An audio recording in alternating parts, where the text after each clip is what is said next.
Buenos días a todos. Es un placer para mí estar con ustedes el día de hoy compartiendo, ¿verdad? Esta capacitación. Eh, Vamos a tratar de, pueden ir colocando las preguntas, las vamos a contestar al final, digamos, de la presentación.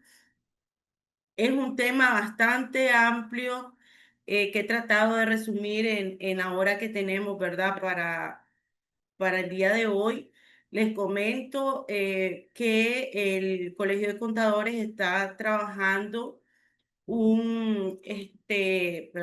está trabajando en un diplomado en recursos humanos, donde vamos a ver muchos temas relacionados, ¿verdad? Al rol estratégico, no solamente de los contadores y los auditores, sino de recursos humanos y de todo y cada una de las áreas, ¿verdad? Me gustaría que me confirmen si están viendo la presentación.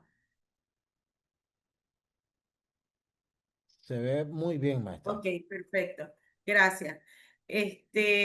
Ok, entonces el tema que vamos a abordar hoy es el rol estratégico del contador y el auditor en recursos humanos. Para esto tenemos que tener claro, digamos, el objetivo que perseguimos el día de hoy, que es empoderar sobre ese rol estratégico que juegan tanto los contadores como los auditores en el área de recursos humanos en las instituciones, pasando de un rol meramente tradicional transaccional o de cumplimiento a un socio estratégico dentro de la gestión de recursos humanos.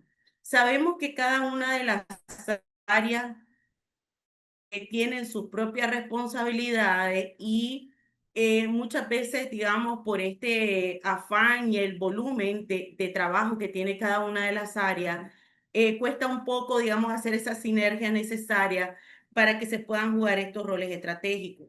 Pero está comprobado que en las organizaciones más exitosas, esos espacios de sinergia donde podemos trabajar recursos humanos, contabilidad. Inclusive sabemos que el área, que los auditores son, digamos, vienen a revisarnos el cumplimiento normativo, el apego a las normas y todo lo demás.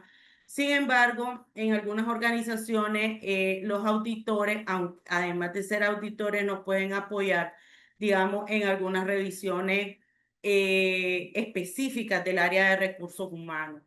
Y el enfoque, eso es desde el enfoque de los contadores y los auditores y del aspecto de recursos humanos, no verlos como el revisor, como el que nos viene a revisar o como el contador que se está metiendo en mi área y está, digamos, criticando lo que yo estoy haciendo, porque yo soy el especialista en el tema, sino más bien como un socio, como un socio estratégico para que la gestión de recursos humanos sea mejor. Tradicionalmente se ha entendido, digamos, el rol de recursos humanos como como el que contrata, paga la nómina y ya, en algunas instituciones, ¿verdad? Por eso vamos a ver un poco en este momento cómo ha venido evolucionando el tema de los recursos humanos de una forma resumida, porque son casi 4 siglos de desarrollo, pero para que tengamos un poco más claro, digamos, estos aspectos que son importantes conocerlos. Empezamos con el inicio de todo el tema de recursos humanos, empieza con la revolución, digamos, industrial, cuando surge la fábrica, la producción en masa, cuando la gente del campo se empieza a venir a las ciudades porque allá no hay tanto trabajo.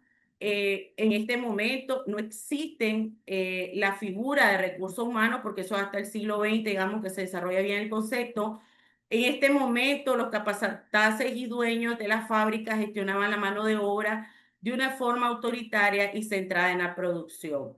Aquí me interesaría solamente mencionar que en este momento de la historia sobraba la mano de obra, ¿verdad? Y inclusive la oferta de mano de obra es un elemento que ha venido cambiando a través del tiempo y es un fenómeno que nosotros debemos de tomar en cuenta para efecto inclusive de la fijación de las metas en las instituciones, ¿verdad? En este momento, el trabajador era visto como una extensión de la máquina, era una máquina más. Por eso ellos trabajaban 12 horas sin descanso, tenían salarios bajos y no estaban, digamos, estandarizados, no había nada de mercado de salario ni nada de eso. Y había una fuerte explotación en el caso de las mujeres y niños, ¿verdad? Cero seguridad en la fábrica. Hasta que llegamos al siglo, digamos, XIX, cuando se empieza a hablar del tema de la seguridad social en Alemania, en 1883, ¿verdad? Que nace la ley del seguro de enfermedades, que es la primera ley de seguro social obligatorio para los trabajadores. Debemos de tomar en cuenta que los trabajadores, a partir de este, digamos, movimiento de explotador, digamos, de sus jornadas laborales, de no tener derecho a nada, del maltrato, a ello, empiezan esos movimientos, digamos, obreros a moverse y a pelear, digamos, por su derecho, a empezar a hablar de derecho y de la necesidad de que se le reconocieran eso. Y es hasta 1883 cuando en Alemania se habla de la primera ley del seguro de enfermedades, ¿verdad? Esto también está como de la mano del tema de los derechos laborales. Recordemos que el derecho laboral es una cosa y el derecho de la seguridad social es otro tema dentro de los derechos laborales, claro está, pero son dos temas independientes y que han venido, digamos, a través de la historia cambiando, digamos, y evolucionando. El tema de los derechos laborales lo vemos por primera vez planteado en la Ley de Fábricas en 1833, luego en la Revolución Francesa, digamos, en 1848, cuando ya se reconoce el derecho al trabajo y se establecen jornadas laborales de 10 a 11 horas. Pero es en México, en la Constitución, digamos, de Querétaro de 1917, cuando por primera vez a nivel mundial se eleva a rango constitucional los derechos de los trabajadores, como la jornada, digamos, de 8 horas, el derecho a huelga y el tema del salario mínimo. ¿Por qué es importante, digamos, este tema? Abordarlo ahorita cuando estamos hablando de un rol estratégico, porque estamos hablando de temas que se nos traducen en las empresas como gastos, como posibles demandas, como riesgos reputacionales, como riesgos financieros inclusive, porque al tener altos niveles de rotación, por ejemplo, producto muchas veces de violaciones a los derechos, digamos, laborales, se nos afecta el flujo efectivo, porque sí es verdad que nosotros estamos en obligación, digamos, de provisionar esos gastos, pero es un dinero que nos está saliendo constantemente y el nuevo que ingresa vuelve a generar prestaciones laborales y eso al final te afecta financieramente.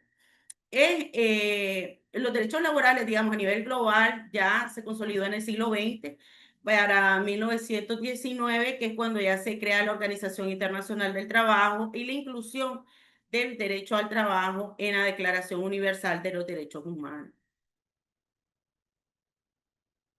Ahora, cuando ya a principios del siglo XX, y producto de todo este marco normativo internacional, es que ya los países, digamos, y las instituciones, porque esto es a nivel global, a nivel nacional y luego a nivel de las instituciones o empresas en un país, ya empiezan a ver la necesidad del cumplimiento normativo, del cumplimiento de leyes, de obligaciones de la parte empleadora. Y entonces eso es lo que hace que surjan estos primeros departamentos de personal, que es como se le llamaban ahora. Y su función, digamos, principal era mitigar esos conflictos laborales que pudiesen existir, gestionar la nómina y garantizar un mínimo bienestar para los trabajadores. Cuando hablamos de este mínimo bienestar de los trabajadores, nos referimos principalmente al hecho del cumplimiento de lo que le establecía, digamos, el marco normativo ya en los países, porque existen, digamos, convenios internacionales que adoptan los países y los países los traducen esos convenios en leyes, ¿verdad? Entonces ya estamos hablando que hay un sistema, digamos, jurídico normativo laboral que las instituciones deben de cumplir. Entonces, en este momento, entre 1920 y 1940, ya vemos que las empresas están encaminada a cumplir con ese marco normativo de derechos laborales, ¿verdad? Y digamos, el interés de la empresa es solamente cumplir con el mínimo que nosotros tenemos que cumplir, ¿verdad? Como institución. Para 1900, digamos, 20 es que nace el primer estudio liderado por Elton Mayo cuando habla de que esa sensación de tener la atención de una gerencia, de un jefe que te atienda y la sensación de ser parte de un grupo y las relaciones sociales tenían un impacto significativo en la productividad más allá de las mismas condiciones del entorno laboral. Este estudio sentó las bases para ver a los trabajadores como seres humanos con necesidades emocionales y no solamente económicas. Ya para este, ya se empieza a hablar un poco, digamos, de ese cambio que debe de surgir a nivel de recursos humanos, ¿verdad? De la visión que traíamos, que éramos una máquina, pero ahora decimos, no, espérate, esas máquinas no son máquinas, no es una mesa que se le quiebra una pata y la sustituí, es una persona que tiene sentimiento y se siente bien al ser parte de una organización, de un grupo, y que esas relaciones entre ellos en esta institución sirve de algo, porque la gente al estar más tranquila es más productiva. Pasamos luego, ya a mediados del siglo XX, digamos, ya de 1950 a 1970, es cuando ya se consolida realmente el término de recursos humanos como, digamos, un departamento que gana formalidad y se establecen, digamos, algunas funciones que se vuelven más técnicas y especializadas, que son en las que la mayoría de las instituciones, inclusive en estos días, está todavía enfocada, como es la selección de personal, la capacitación básica. Algunas se mueven más un poco con las evaluaciones de desempeño, otras no, y la administración de salarios, que dígase la nómina. El enfoque sigue siendo, cuando nosotros nos encontramos instituciones que presentan estas características, que siguen gestionando a los trabajadores o a los colaboradores como un recurso más, no como un recurso valioso, como lo principal. Ver al trabajador, como es la visión actual, de una forma estratégica y que realmente nos ayuda a alcanzar, digamos, los estándares de calidad y las metas que la institución está, digamos, buscando. Le hago inclusive esta pequeña, digamos, este pequeño resumen de esta evolución para que miremos nosotros desde la perspectiva donde nosotros estamos, en qué etapa nosotros de esta evolución de recursos humanos nos encontramos. Porque, digamos, esa función estratégica del contador y del auditor, nosotros la vamos a encontrar en instituciones que tienen procesos de recursos humanos un poco más avanzados. Porque si yo aquí, en esta etapa donde muchas instituciones están, donde recursos humanos solamente selecciona, capacita para que puedan utilizar la máquina, el sistema, que sepan cuáles son las políticas, nada más, donde en algunos casos evalúo y en otros casos no evalúo.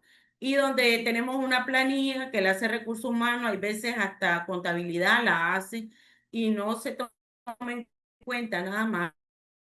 Entonces difícilmente vamos a poder, digamos, tener una aplicación funcional de esta parte estratégica, porque es un recurso humano meramente técnico, está, digamos, enfocado en estas cosas y en nada más. Cuando recursos humanos en realidad tiene un enfoque estratégico que se ha demostrado porque tenemos que tomar en cuenta varios factores que aunque no pareciera, afectan y mucho a las instituciones, como es, por ejemplo, el aumento de la competitividad. Nosotros vemos que cada vez más tenemos más empresas de cada uno en cada uno de los rubros. Es decir, aquí nosotros difícilmente vamos a encontrar una empresa que solo ellos se dediquen a eso, a ese servicio o a esa obra. Aquí nosotros vamos a buscar, por ejemplo, empresas que se encargan de hacer muebles. Son muchas y en los diferentes niveles. Si yo quiero sillas abuelitas, hay una carretera completa donde encuentro sillas abuelitas. Si yo quiero hacer muebles de oficina, ahora está de segunda mano, lo venden y más barato para los que construyen. Si voy a buscar, digamos, salones de belleza, hay de todos los tipos, de todos los estilos y de todos los tamaños y de todas las especialidades. Si voy a una empresa que brinde servicios contables, además de haber empresas formales establecidas, ¿verdad? Nos encontramos una serie de contadores que de forma independiente brindan ese servicio. Entonces, la competitividad en los diferentes sectores, digamos, económicos es altísima. Estamos en un mundo globalizado donde ahora ya, yo me acuerdo en algún momento que vos publicabas tus vacantes en el periódico y esa publicación o ese mensaje de búsqueda personal llegaba solamente al que compraba el periódico y cuando mucho en las radios, que ya era, digamos, eh, más enfocado para las personas, en algunos casos del campo, de zonas muy alejadas de la ciudad, se ponían los anuncios en la radio. Ahora usted pone el anuncio en Facebook, por ejemplo, y eso le llega a todos los países del mundo y a N cantidad de personas. Y ya no digamos los medios actualizados que se están utilizando, por ejemplo, en el tema de la globalización, para la etapa del reclutamiento y selección, que es parte de la globalización también nos afecta para efectos de la rotación misma de personal, porque tu colaborador ingresa a laborar con vos y a vos te encontró en Facebook o en TikTok, inclusive algunas instituciones están publicando sus vacantes en TikTok, pero que haya ingresado a laborar a una empresa no significa que se va a quedar sin ver el mismo TikTok que le dio ese trabajo. Y muchas veces, digamos, hay instituciones que se dedican al mismo rubro en el que vos estás y vos estás, digamos, legalizado, pagando impuestos, cubriendo el tema de la seguridad social, que eso es o sea, es un costo alto para la empresa. Y te vas a encontrar empresas que están fuera de cualquier tipo de regulación que a tu trabajador le va a ofrecer un salario sumamente más alto, pero es que no está asumiendo todos esos otros gastos de ser una empresa formalmente establecida, ¿no? Entonces, esa globalización, esa comunicación abierta a través de las redes sociales, a través de todas las plataformas digitales, pues también tienen alguna afectación, digamos, positiva y negativa, como es todo, ¿verdad? Para el tema, digamos, de retención e inclusive de procesos de reclutamiento o atracción, como se llama ahora.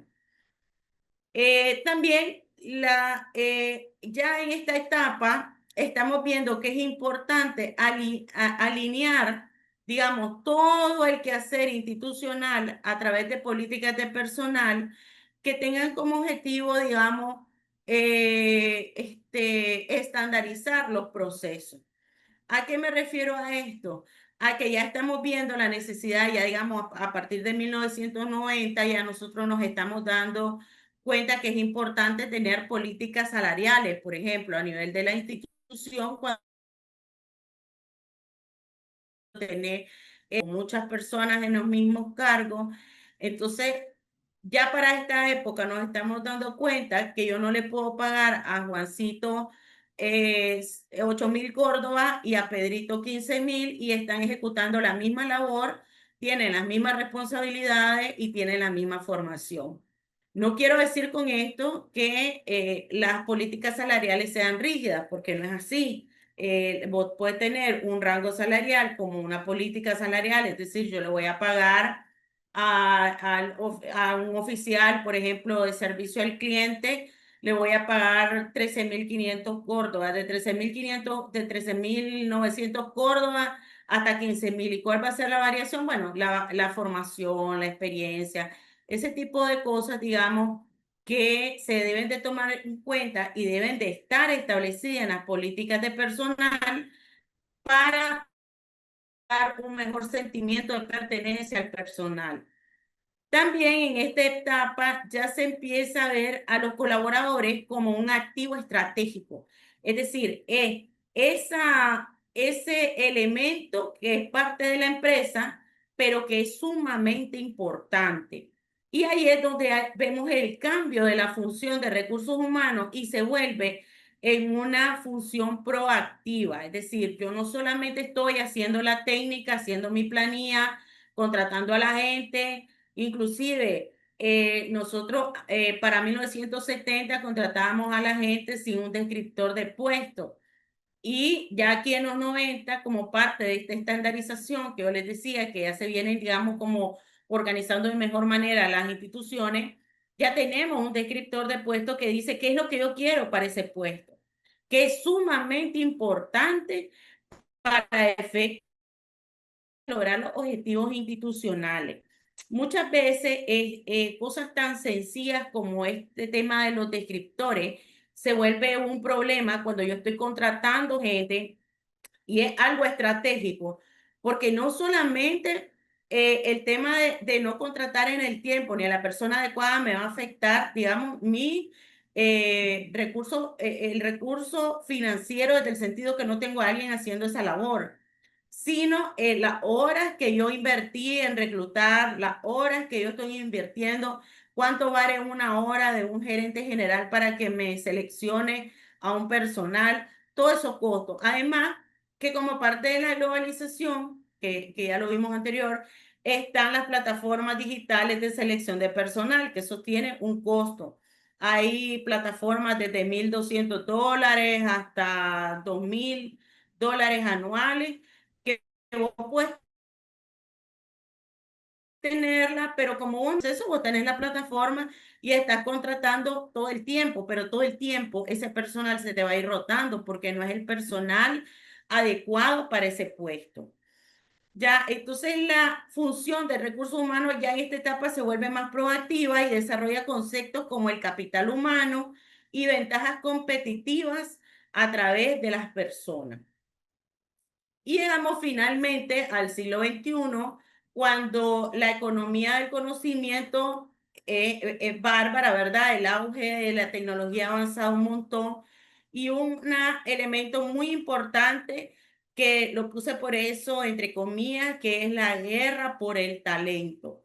Nosotros que trabajamos desde recursos humanos, y no solamente de recursos humanos, todas las áreas lo sienten. Cuando un trabajador, supóngase que usted tiene un trabajador de 5 años que ha sido súper eficiente, súper proactivo, se le va, usted empieza ese proceso de búsqueda de ese nuevo talento que lo sustituya. Pero ahora hay un problema y por eso se llama guerra por el talento, porque no solamente es traer a la persona adecuada según el currículum, sino que ya tenemos que pasar, porque hay mucha gente con currículum, pero mucha gente que no sabe para la especialidad que vos lo estás buscando.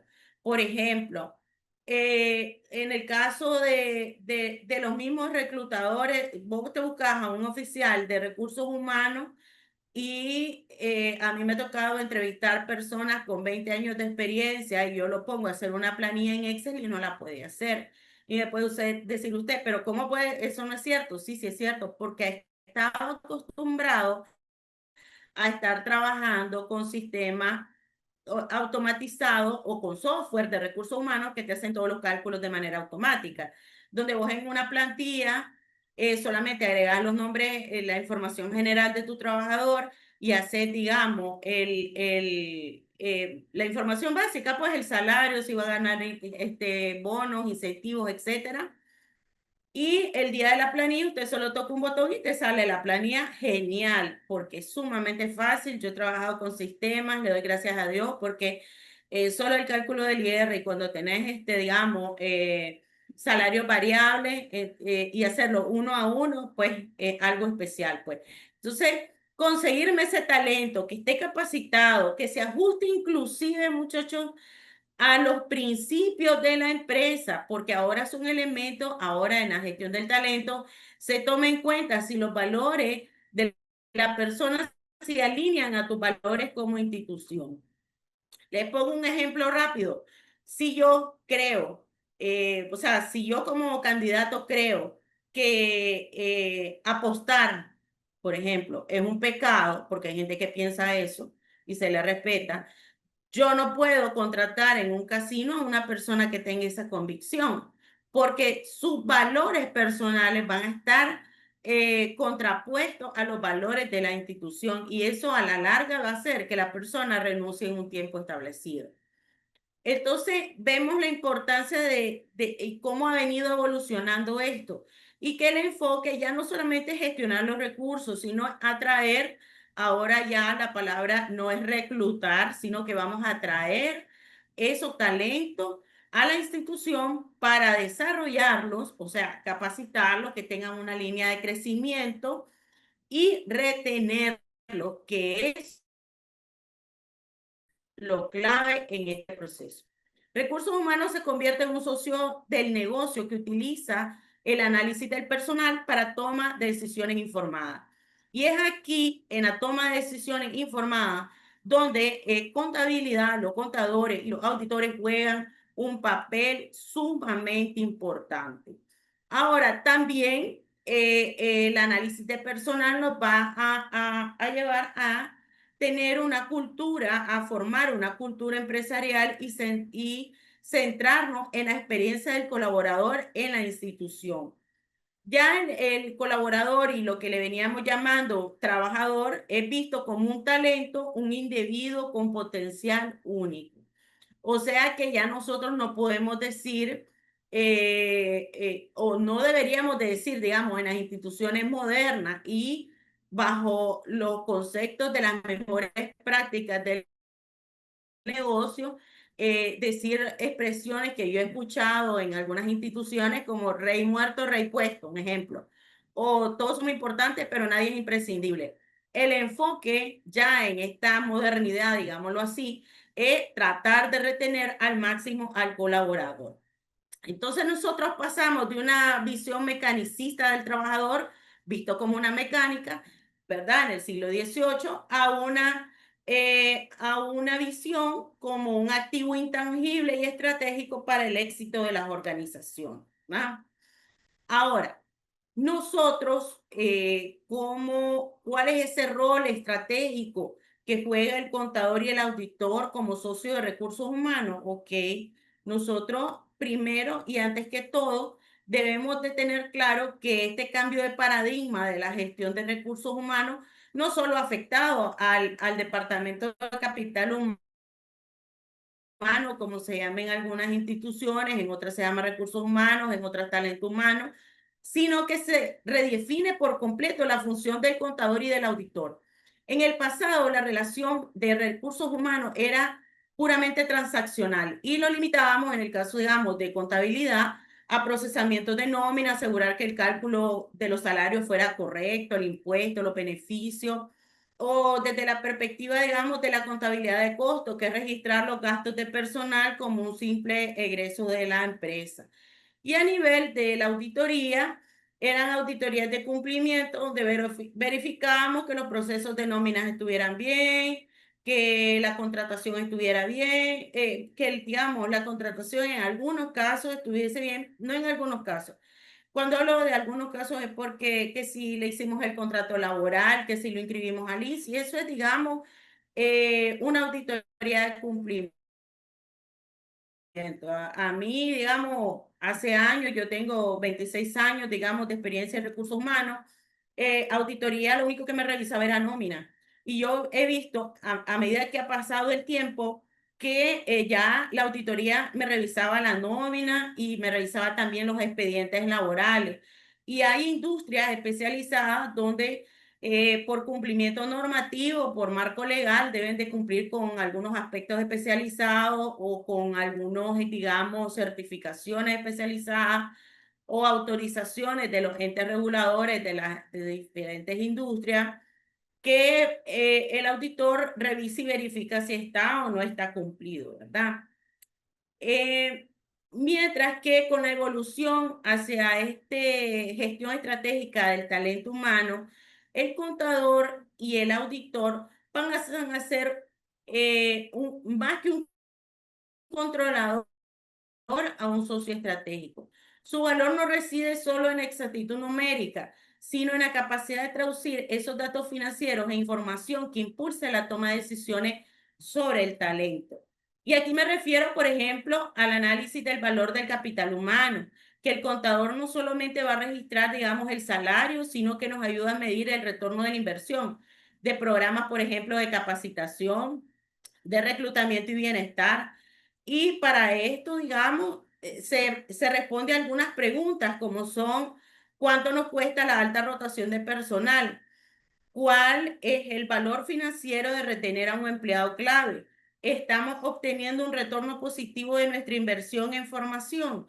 Ese tipo de preguntas son más estratégicas y no son exclusivas, digamos, de recursos humanos, como era en el paradigma anterior, porque talento humano o capital humano es especialista en hacer los procesos de selección, es especialista en hacer las evaluaciones al desempeño, por ejemplo, especialista en hacer un análisis de clima laboral, por ejemplo. Tenemos instituciones donde hemos normalizado, por ejemplo, los altos niveles de rotación de personal, pero el alto nivel de rotación de personal te afecta a los estados financieros.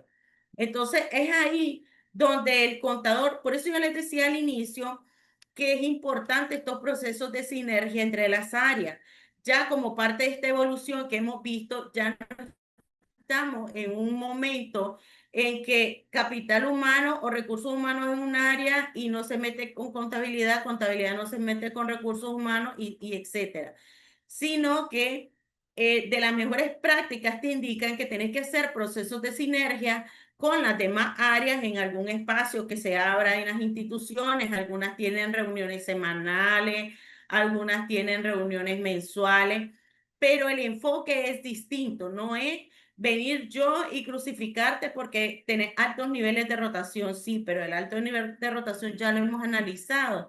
Ya hiciste, por ejemplo, para poder, digamos, eh, tratar la rotación como toda enfermedad, porque para mí la rotación de personal es como una enfermedad en una institución. Entonces, yo debo saber cuál es lo que nos está afectando. Entonces, como parte de los procesos, ¿verdad? De evaluación, hacen una encuesta del clima, que incluye encuestas, incluye entrevistas y todo un proceso de análisis de los resultados para poderlo determinar. Muchas veces, y lo digo por experiencia, porque yo estuve en algún momento en una institución donde los niveles de rotación eran altos y todo el mundo le echaba la culpa a la presión por el cumplimiento de las metas. Pero al aplicar esa encuesta de clima, hay cosas tan sencillas que no parecen que van a afectar ese nivel de rotación, como por ejemplo, que no tenían oasis de aguas para los trabajadores, o sea, ellos agarraban agua de las pajas y si había agua, si no había agua, no tenían agua en las sucursales.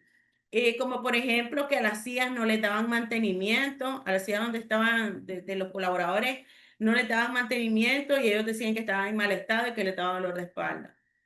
Y lo otro era que no les daban el celular, pero no les daban el plan celular, entonces ellos sacaban de su salario para pagar ese costo pues, del plan de celular para poder estar comunicado. Cuando contabilidad, cuando finanzas, el área de finanzas, yo pasé el reporte y yo recomiendo como área de talento humano que tomemos estas medidas, pues que hagamos un plan de esto, que compremos oasis, o sea, la inversión era mínima, pero quien hizo ese análisis financiero fue el área financiera. Me dijo, es mínimo lo que vamos a gastar contra de tener los procesos de rotación de personal y todo lo que eso implica, ¿no? Entonces, ahí es donde yo les digo que entra esa sinergia entre las áreas. La optimización, por ejemplo, de los costos de manera estratégica. En lugar por ejemplo, si una empresa empieza a tener pérdida o a bajarse el nivel de ingreso, no digamos pérdida, que los niveles de ingreso sean menores a lo que nosotros estábamos esperando. Entonces, una de las primeras decisiones es empezar a hacer recortes de personal, ¿verdad? Pero en realidad eso es lo que nosotros necesitamos, o realidad lo que la empresa necesita es otra medida. Entonces, el contador nos ayuda a identificar dónde se puede invertir mejor esos presupuestos de recursos humanos para maximizar esa productividad y el compromiso de los empleados o los trabajadores. Por ejemplo, yo, como parte de, digamos, las mejores prácticas en recursos humanos es mantener al personal informado. Por ejemplo, se da a conocer ya después de haber hecho toda la información, levantado toda la información financiera y todos los resultados. Estos son los resultados, nuestros ingresos se nos han bajado. Sin embargo, estamos comprometidos con el personal, con el talento humano de esta empresa y no vamos a hacer recortes, no vamos a bajar beneficios, pero debemos de hacer esto. Y esas son las medidas que vas a tomar y son sobre la base de lo que vas a empezar a medir. Pero ese cálculo, digamos, financiero y esa propuesta estratégica no viene solamente de talento humano, sino del área, digamos, contable. Por ejemplo, una forma de reducir costos puede ser, y te impacta financieramente, reducir los niveles de ausentismo o mejorar la eficiencia en los procesos de contratación o el impacto de la falta de cumplimiento de metas. Por eso yo les decía que cuando una empresa empieza a tener problemas de ingresos, no solamente es por el tamaño o el costo de la planilla, ya sabemos que uno de los costos más altos en las instituciones es todo lo relacionado al personal, bueno, generalmente, ¿verdad? Pero no solamente eso, sino que necesitamos ese apoyo estratégico para poder determinar realmente financieramente, porque el objetivo viene amarrado a números, es qué es las medidas que podemos tomar. Por ejemplo, yo estuve en una institución en que las personas llegaban tarde, las llegadas tarde, vos lo ves que solo son 10 y 5 minutos, 10 y 15 minutos, media hora. Usted sume todas esas medias horas y todos esos 15 minutos y páselo a monto financiero, a dinero, cuánto eso nos representa como empresa y cuánto eso nos puede impactar. Si yo te empiezo, porque en los reglamentos internos que los autoriza el Ministerio del Trabajo, te permiten hacer deducción de salarios por horas, por llegadas tarde. Entonces, si yo sumo todos esos segundos, esos minutos, esas medias horas, yo me voy a dar cuenta cuánto es el impacto financiero. Digamos, no le digamos de ahorro, porque cuando el trabajador llega tarde, está empezando tarde su labor y no va a cumplir con la meta que nos interesa. Pero al vos hacer esas deducciones, entonces el trabajador va a luchar por llegar temprano, porque eso le representa dinero para él y le afecta su finanza. Entonces, medidas como esas son las que pueden tomar, digamos, o proponer, porque no son los que toman las decisiones en las áreas, sino, digamos, las gerencias generales o las juntas directivas, pero son esas propuestas estratégicas las que se pueden llevar, digamos, a esas instancias de aprobación. A nivel de auditoría, digamos, estratégica, podemos también evaluar la eficacia y el impacto de las políticas de talento humano.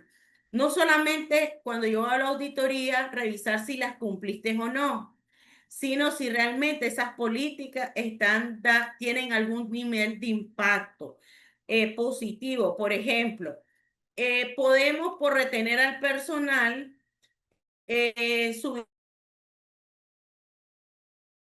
los salarios en un 20%, vas a tener un impacto fuerte, porque además de subir el monto de la planilla, está subiendo el monto del INSS, el monto del INATEC, ¿verdad? Y el monto de toda la provisión, de todas las prestaciones laborales acumuladas. No solamente subir por subir el salario, sino que eso me afecta yo digo hacia atrás, pues todo lo que está detrás del salario que el colaborador ve. Entonces, ajá, le subí, pero sigo teniendo rotación de personal. Le subí, pero sigo teniendo ausentismo. Le subí. Entonces, esa visión estratégica de evaluar la eficacia y el impacto de una política es donde nos puede ayudar de una manera muy significativa, digamos, el área de auditoría. Va más allá del cumplimiento legal y se enfoca en si los programas, por ejemplo, de compensación son equitativos, si los procesos de contratación son eficientes, si la inversión en el personal está alineada con los objetivos de la empresa. Por ejemplo, hay empresas que, como una forma de retener a sus colaboradores, les pagan las maestrías. Yo como auditoría podía hacer recomendaciones porque a lo mejor yo estoy preparando a todo el personal para que al final se me vayan, porque terminaron la maestría y se me fueron y perdí esa plata. Tengo proceso o políticas de retención de ese personal más allá de hacerlo firmar un compromiso de que se va a quedar conmigo 3, 2 años, 4 años. Porque el personal no motivado, el personal con problemas de clima, el personal sin perspectivas de crecimiento, lo que va a hacer es que tan solo, con suerte, va a esperar ese tiempo. Y sin suerte se va a ir y te dice deducímelo de la liquidación. Al final, al final la pérdida es mayor que el monto que vos pagaste en la maestría, porque vos estás perdiendo la experiencia, estás perdiendo, digamos, el tiempo de que el nuevo colaborador pase su curva de aprendizaje, que ahora con la rapidez tenemos una cultura internacional del microondas que nosotros quisiéramos como empresa que hoy entre la persona y mañana esté lista y entendida de toda la materia y haciendo todo de manera automática. Desafortunadamente el ser humano no funciona de esa manera. Está comprobadísimo que la curva de aprendizaje son 3 meses. Esa curva se puede reducir a lo mejor con buenos planes de capacitación y acompañamiento, pero igual las empresas muchas veces no invierten o no quieren invertir en esa etapa de aprendizaje porque no tenemos tiempo, el tiempo nos come, tenemos compromisos que cumplir, etcétera, etcétera. Todas esas cositas que nosotros hemos escuchado, digamos, en el ambiente, pero que al final esas inversiones nos podrían, digamos, reducir esa curva. Por eso les digo que este tipo de auditoría es un poco más allá de solamente la evaluación de cumplimiento o no de una normativa o una política. Tenemos también la gestión del riesgo laboral, ese análisis de los riesgos asociados a demandas laborales, incumplimientos legales o la rotación misma excesiva, la medición del clima organizacional y la cultura, que esto se traduce en métricas tangibles como satisfacción, compromiso, retención. Todos estos se traducen o los podemos pasar inmediatamente a indicadores financieros que son claramente medibles. También el cumplimiento normativo digital, que es asegurar, por ejemplo, tenemos algunas instituciones que están con el teletrabajo, por ejemplo, o contrataciones internacionales, o por ejemplo, estas contrataciones por servicio, que muchas empresas, como una forma de reducir costos, están contratando a personas por servicio cuando en realidad no son servicios profesionales lo que están, digamos, realizando si no son trabajo, ¿verdad?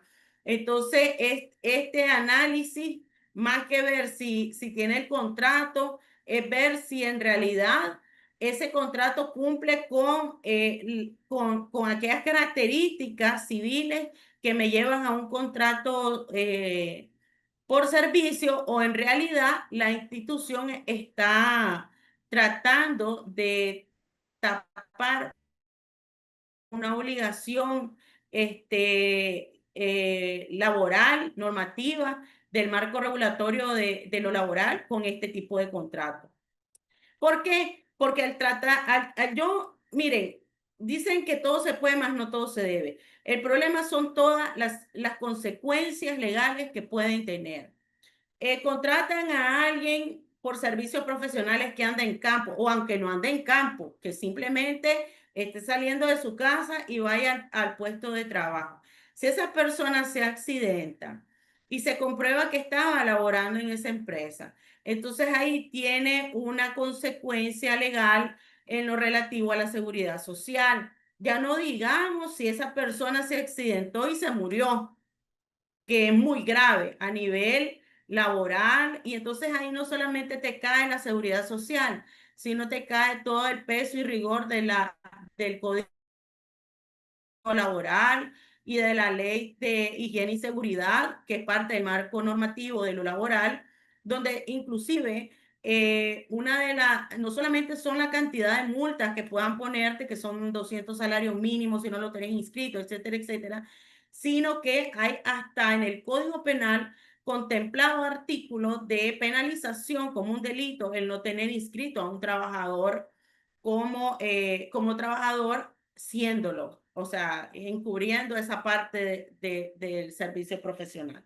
Entonces, si vemos no solamente una cosita, sino que una serie de cosas que traen consecuencias y todo te va a ir a pegar en lo financiero. No cae una multa por no tener inscrito a ese trabajador, son 200 salarios mínimos.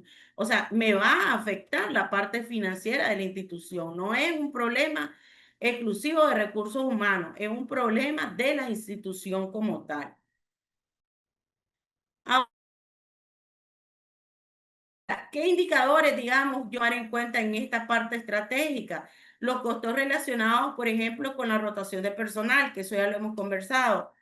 Los costos del reclutamiento, más que sería como el costo del reclutamiento, más el costo de la capacitación, más la pérdida de productividad de esas vacantes que obtengo. Yo conozco de instituciones que pasan con vacantes por mucho tiempo y eso les afecta enormemente en el cumplimiento de sus obligaciones, digamos, si prestan servicios o de ingresos si son, digamos, instituciones relacionadas a la venta. Por ejemplo, el ROI de formación, que yo lo pudiera sacar como beneficios económicos, menos el beneficio económico, menos los costos de capacitación, entre los costos de la capacitación por 100. Ahí yo podría calcular, digamos, cuánto es el porcentaje de este indicador. El valor del capital humano, cuánto aporta el talento al valor global de la empresa, medido en productividad, o sea, cuánto vos me estás aportando. Por ejemplo, hay casos en que pasa mucho con los vendedores. Ellos tienen un salario básico bien bajito y donde ellos ganan más, digamos, donde sus ingresos son mayores en lo relacionado a las comisiones. Entonces, hay veces, hay un cálculo de comisión que al vendedor no le pega y se molesta y renuncia y se va. Y no hay nadie dentro de la empresa. Bueno, hay veces el jefe inmediato, el área de ventas, de negocio, de crédito, quiere retenerlo, pero no toma en cuenta o sea, solamente cuánto yo voy a perder si esta persona se me va. A lo mejor si es mi vendedor, mi vendedor estrella, eso me va a presentar una reducción en los ingresos por venta de un, ¿qué? 10, 15, 20%.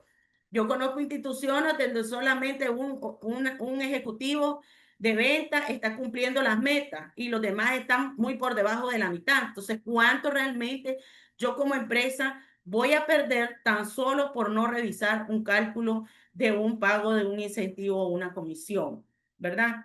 También la evaluación de los planes anuales, medir si la inversión en el personal es proporcional a los resultados esperados y la rentabilidad que la empresa está esperando. Es decir, nosotros cada año hacemos un plan operativo anual o, bueno, de las mejores prácticas, se hace un plan en el que participan todas las áreas, pero ahí volvemos al tema del cambio del paradigma. Antes cada área hacía su propio plan y había una área especializada o le designaban a una área a hacer, digamos, el consolidado de todos los planes. Y luego entonces ahí ya, luego la gerencia general y luego las juntas directivas, pues son las que lo aprueban. Pero eso era el modelo antiguo. Ahora en el modelo moderno, yo como área de recursos humanos me siento con todo mi equipo, con el contador, con el área de venta, con el área de, si es una empresa de cobranza, si es con el área, inclusive el área en una empresa que se dedique a ofrecer los servicios de contabilidad, de llevar la contabilidad tercerizada o de auditoría con los jefes de estas áreas para ver si lo que están planeando se ajusta a lo que yo tengo, digamos, como con una capacidad instalada X. Porque a lo mejor yo me estoy planteando que yo voy a subir en un 15% la cantidad de clientes, pero ya con los clientes que estamos allá con el número de contadores que tenemos o de auditores, y entonces yo tendría que proyectar ese crecimiento, pero todo ese crecimiento está amarrado a costos financieros. Entonces, de una manera coordinada, podemos llegar a acuerdos que sean en el mejor beneficio de la empresa. Ahora, en este nuevo paradigma, el contador se convierte en un analista de valor utilizando sus habilidades financieras para cuantificar el activo más importante de la empresa, que es su gente, su personal. De esta manera, el contador y el auditor se convierten en socios invaluables para el área de recursos humanos en la planificación y ejecución de estrategias de la organización como tal. Ya no es que el contador va a dejar de ser contador y ahora le va a hacer el trabajo a recursos humanos. No, eso es la visión antigua de los procesos de sinergia. Yo tengo demasiado trabajo, yo no me puedo ocupar de cosas que no son mías. Sí, en los procesos modernos de sinergia, todos como equipo, que es, digamos, el descubrimiento máximo del área del talento humano es que somos un equipo de trabajo, vamos a entre todos a dar nuestros mejores aportes para que esta empresa pueda lograr los mejores resultados, ¿verdad? Eh, por eso, este tipo, vamos a ver ahorita unos ejemplos rápidos, porque acá sí estamos en el tiempo. Y dice, Tecnoplus, una empresa tecnológica con 250 colaboradores, enfrenta un problema creciente de rotación laboral del 28% anual. Aunque Recursos Humanos lo veía como algo normal en el sector, el contador calculó que la rotación generaba costos ocultos de aproximadamente $350,000 al año, lo que equivalía a un 10% de la utilidad neta de la institución. El auditor revisó por su parte, ¿verdad?, los procesos de contratación y detectó que la mayoría de colaboradores renunciaban por la falta de planes de carrera y percepción de inequidad salarial. Además, que la institución carecía de una política salarial y que los salarios estaban por debajo del promedio del mercado laboral. Con estos hallazgos, Recursos Humanos diseñó una política de recursos humanos que incluyera temas como política salarial, planes de carrera y un sistema de bonos por permanencia y un programa de desarrollo profesional. Al año siguiente, la rotación bajó un 10%, los costos se redujeron en $200,000 y la satisfacción laboral aumentó en un 35%. El caso demostró cómo el contador y el auditor trabajaron de forma estratégica con recursos humanos, puede transformar un gasto invisible en una inversión con retorno medible. Vamos a ver este segundo ejemplo. La empresa Más por Menos se dedica a la venta de electrodomésticos al crédito. Tiene 10 años en el mercado y 181 trabajadores. La gerencia de recursos humanos trabaja un plan operativo anual y proyecta que entre capacitaciones, premios, programas de motivación, bonos y otros beneficios, va a tener una inversión aproximada de 10 millones de Córdoba, más los costos relacionados con salarios, prestaciones de ley y obligaciones como patronal, que es el INSI y el INATEC, que alcanza un monto de 48 millones, siendo un total del presupuesto de recursos humanos 58 millones. El contador, como parte del equipo de planificación anual, calcula y analiza, llegando a la conclusión que de hacer efectiva esta proyección, el área de ventas tendría que aumentar un 200% las ventas planificadas para que la empresa logre alcanzar la rentabilidad esperada por los socios de la empresa. De forma coordinada, el área de ventas, contabilidad y recursos humanos lograron llegar a un consenso en el cual se alcanzaba la rentabilidad esperada, subiendo las metas de venta y bajando los costos en recursos humanos, mismos que no se disminuían en beneficios, sino que se buscarían alianzas que no significaran a la empresa costo económico. El contador y el auditor ya no solo garantizan exactitud numérica, hoy son estrategias que convierten la información financiera en decisiones humanas inteligentes. Su participación asegura que la gestión del talento no sea un gasto, sino una inversión con retorno medible. Y muchas gracias por su atención. Ahora vamos a ver las preguntas. Si tienen algunas preguntas, con mucho gusto estamos para responder. En la parte de preguntas y respuestas ahí, maestra, no sé si las puede ver. Tengo cinco, dice. Correcto. Bueno, creo que la parte estratégica del contador y el auditor la vimos en la parte, a la mitad de la conferencia, ¿verdad? Dice, ¿cómo puede un contador y un auditor influir en la motivación y retención del personal de una entidad? Ellos no directamente, sino que dice la pregunta, se la leo. ¿Cómo puede un contador y auditor influir en la motivación y retención del personal de una entidad? No influye directamente, por eso se menciona que es un socio estratégico de recursos humanos. Las áreas encargadas de la motivación y de apoyar y de la retención de personal es recursos humanos. Sin embargo, no es exclusiva de recursos humanos, porque la motivación, aunque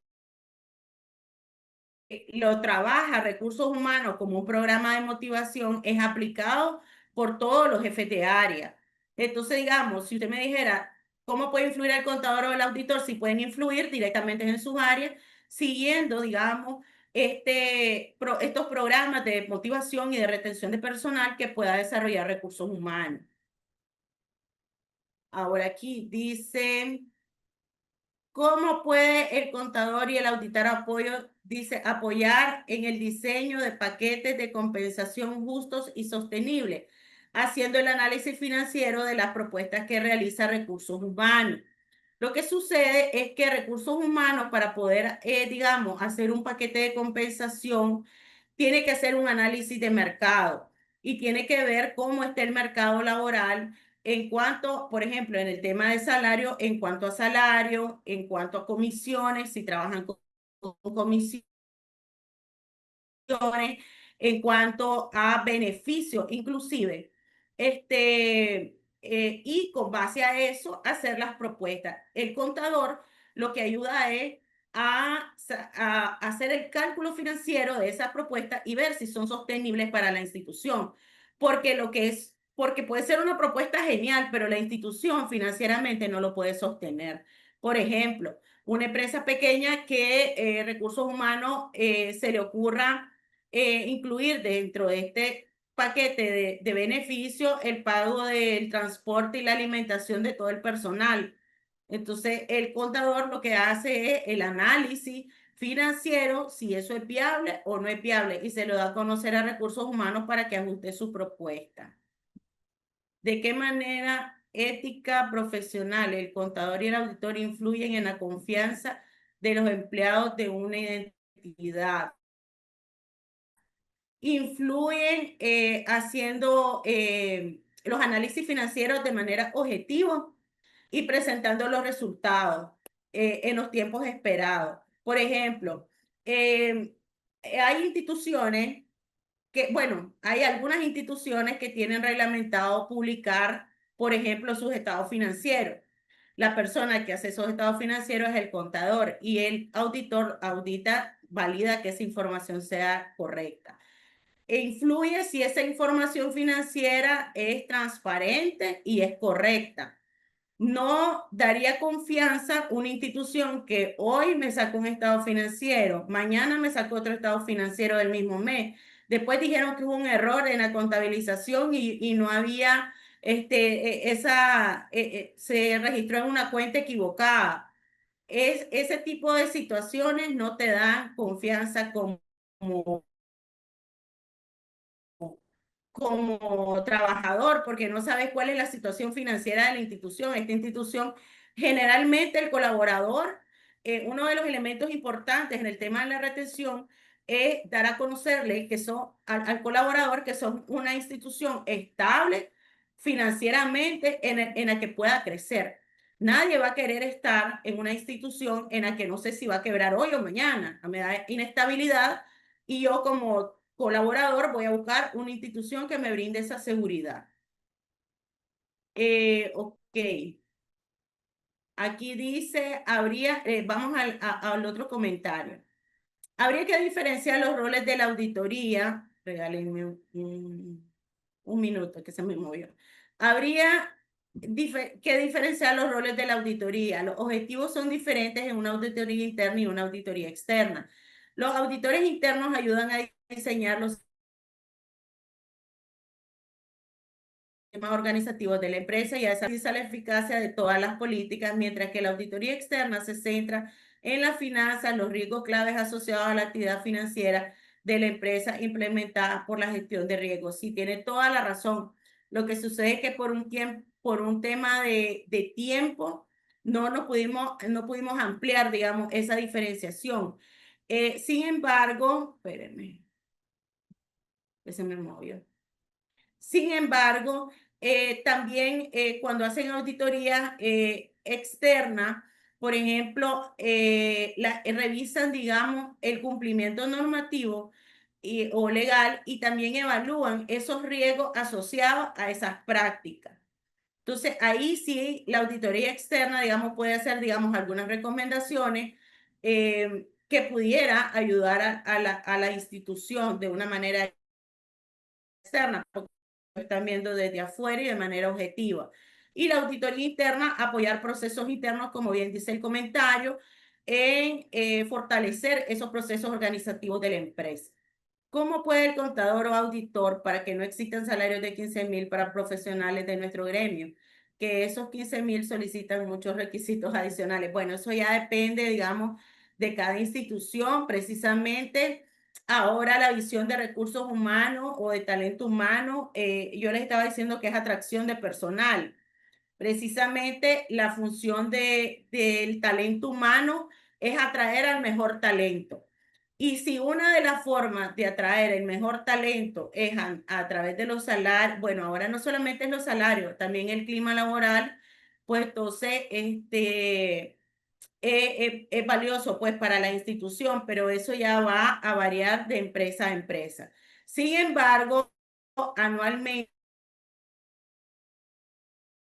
en estas planificaciones, recursos humanos en las proyecciones podría proyectar aumentos, digamos, de algunos puestos, pues según lo que según el análisis de mercado que ya recursos humanos hizo de previo. La otra dice, de acuerdo a su experiencia en las empresas en las que usted ha prestado servicios, ¿cuáles son las causas más significativas de rotación y cómo se calcula la rotación? Entonces, las causas más significativas generalmente son el clima laboral. En segunda instancia, está relacionado con el tema salarial, pero generalmente está relacionado con el clima laboral, la falta de perspectivas de crecimiento y la inestabilidad que la empresa, digamos, demuestra. Por ejemplo, yo conozco empresas con mucha rotación de personal que cuando yo entrevisto al personal lo que me dice es que aquí el jefe siempre nos dice que estamos en números rojos. Entonces, ¿cuál es esa imagen institucional que vos estás, digamos, trasladando a tu personal para darle estabilidad a ellos mismos? O sea, que les dé seguridad de estar en una empresa que no va a cerrar mañana. Ahora, el cálculo de la rotación es una fórmula bien sencilla. Yo se la puedo compartir, don Javier, se la voy a mandar en una respuesta en directo después que termine, digamos, la presentación. Si los empresarios buscan mayor activo, son las personas, por favor, optimizar su costo. Dice. Si mide el costo de un ser humano, lo pierde. Dice. Si no lo mide, su impacto a la organización lo pierde. Si en el reglamento no se considera la deducción de salario de empleados por llegadas tardes, préstamos, etcétera, no se puede aplicar esa deducción al personal. Mire, si no está en el reglamento interno, es mejor no hacerlo. Los préstamos sí, los préstamos, adelantos salariales, porque partimos de la premisa que ellos hicieron una solicitud. Entonces, para vos tener la certeza de que no vas a tener problemas, digamos, a nivel del Ministerio del Trabajo, o que tal vez no que él te demande, pero que el ministerio llegue, digamos, a hacerte una fiscalización, entonces la mejor práctica es que ellos te dan una carta, un correo electrónico, la instancia que aprueba lo autoriza y entonces ese es el soporte para la deducción en nómina. Por eso siempre todas las deducciones de nómina deben de dejarse en los expedientes laborales y también en el soporte de la nómina, para no tener problemas en futuras fiscalizaciones. El tema de las llegadas tarde y la deducción de esos minutos y eso sí debe de estar establecido en el reglamento interno, que ese es aprobado por el Ministerio del Trabajo. Si usted solamente tiene digamos, una sede, o sea, una oficina en un solo departamento, es un poco más rápido porque solamente hace su trámite ante la inspectoría departamental. Ahí el proceso puede durar 1 o 2 meses máximo de aprobación, es sumamente rápido. Si su empresa tiene varias sucursales, entonces ahí sí ya la cosa cambia porque lo tiene que autorizar la inspectoría general. Ahí el trámite también es rápido, pero dilata un poco más de tiempo. Pero lo mejor que usted puede hacer es presentar su reglamento interno al Ministerio del Trabajo para que se lo aprueben. Dice, ¿qué opina? Dice, ¿usted cree conveniente que el auditor interno incluya en su plan operativo realizar una auditoría operacional al área de recursos humanos, específicamente una de las secciones que las componen? Miren, es sumamente importante.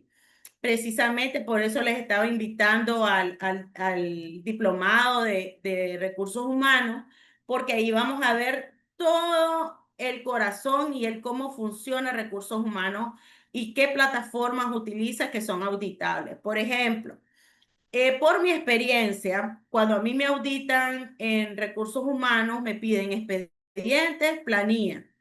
Y me piden las planillas bajadas del Turing, que es ahora, que antes era el CIE, de Seguridad Social. Y por lo que yo he visto, validan que los que estaban en la planilla, que los que estaban en la planilla del INS sean las mismas personas de la planilla de la planilla de pago. A mí nunca me ha auditado a alguien el sistema Turing, por ejemplo. Y les digo con conocimiento de causa, porque a mí me han contratado instituciones para irles a revisar solo el Turing y me he encontrado que la empresa está pagando 200.000 córdobas de más. ¿Por qué? Porque no le dieron de baja al trabajador en el tiempo establecido. Porque las personas estaban de subsidio y no lo reportaron y están pagando de más porque las fechas de ingreso son erróneas. Por ejemplo, entró la persona a laborar el 1 de agosto en Masaya, que no es feriado, y a mí se me olvidó inscribirlo, y lo inscribí hasta el 15 o 20 del mes. Entonces, la multa es insignificativa porque son 10 córdobas, pues, pero ¿cuánto riesgo la institución en ese tiempo? Y a mí nunca, que yo sepa, ha habido una auditoría de solo el sistema. Y solo eso es bien valioso, pues, porque ahí hay tantas cosas que se puedan revisar y no solamente por encontrar el hallazgo, sino para que el área de recursos humanos tenga ese elementos para mejorar esa parte, pues que representa, digamos, que representa, digamos, un gran monto para la institución, ¿verdad? Ok, voy a compartir la fórmula. Lo que puedo hacer es agregar la fórmula en la presentación y se la voy a enviar al colegio para que se la facilite, pues a todos, para que todos la tengan. Vamos a ver si tenemos más. Correcto. La información sobre el diplomado, esa la pueden contadores, que ellos son los que tienen, digamos, esa información. ¿Puede la totalidad de la inteligencia, la creatividad y el potencial de un ser humano ser capturado en un bueno, lo podemos medir por los resultados.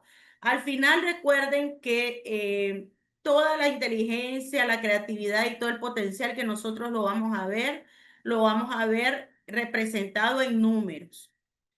Les voy a comentar que una vez yo tuve la oportunidad de conversar con la mejor oficial de crédito en una empresa de microfinanza. Eh, la muchacha cumplía el 150, el 200% de sus metas, sumamente valiosa ella como elemento, digamos, humano. Y 2 meses no cumplió y le mandaron un llamado de atención. Y entonces ella me dijo algo que a mí en el momento me impactó, pero desafortunadamente así es.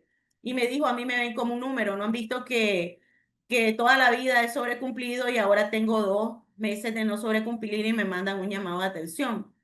Y desafortunadamente lo que nosotros medimos son los resultados. Pues ahí faltaban temas relacionados obviamente al manejo del talento humano, porque en ese caso que les mencionaba, lo correcto era acercar primero el seguimiento, porque el seguimiento las instituciones no lo deben de dar al final del mes cuando no cumpliste. Yo lo debería de ver cada semana o si fuera diario, diario para ver cómo va avanzando. Y en cuanto yo vea que no me va cumpliendo en el diario, porque las metas se tienen que dividir por día, ver qué es lo que está pasando para evitar que no llegue a su meta.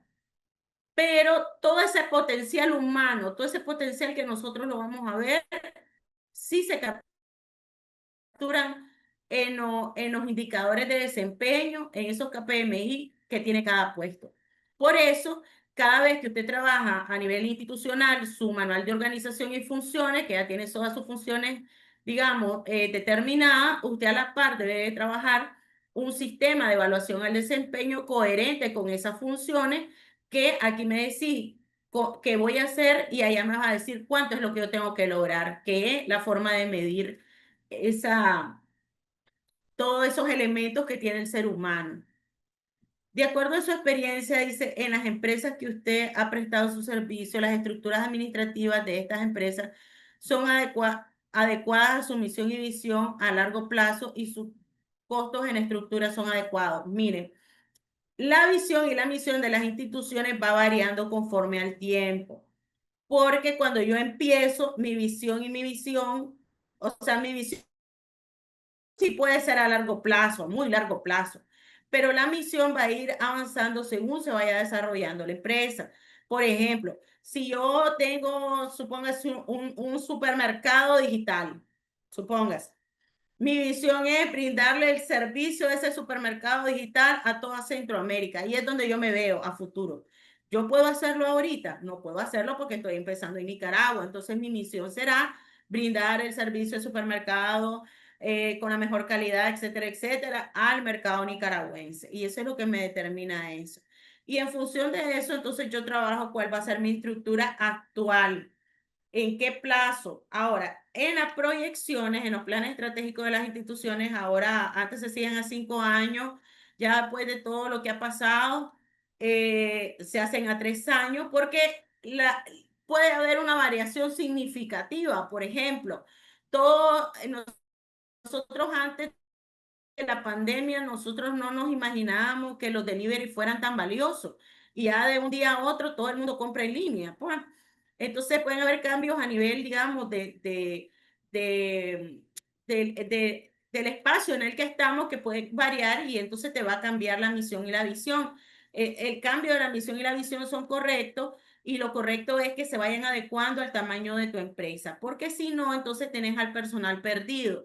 Porque yo digo, Mi misión es darle, y pregunto, ¿cuántas sucursales tenemos? Solo estamos aquí. Y entonces no coincide eso de que voy a estar en Centroamérica, pero solo estamos aquí y ya te mete ruido en la comunicación.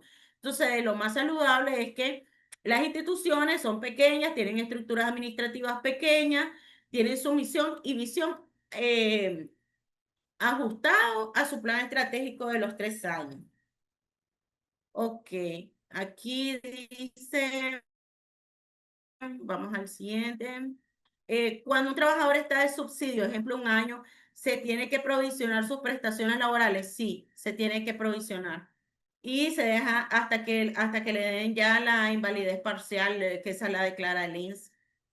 Ya casi, ya al año ya se la empiezan a tramitar. Ya el subsidio más largo que he visto es de un año. Sí, entonces, ahí... Déjenme ver si tenemos más preguntas. Yo creo que ahí están. De todas formas, siempre estamos a sus órdenes. Cualquier consulta, pues estamos ahí para contestarles. Les vamos a compartir la presentación.